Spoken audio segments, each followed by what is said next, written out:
We have no idea. I don't think the government is in a position to tell us anything right now. I think what we have seen is the only step one.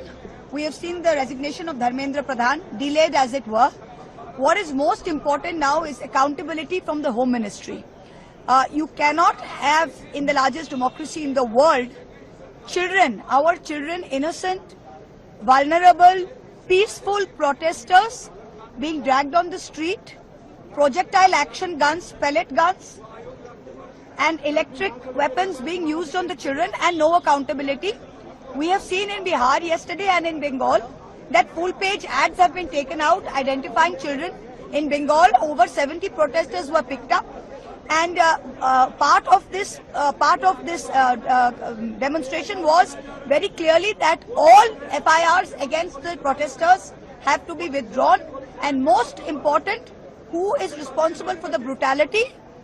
Both the CRPF and the Delhi police report to one man, that is Amit Shah.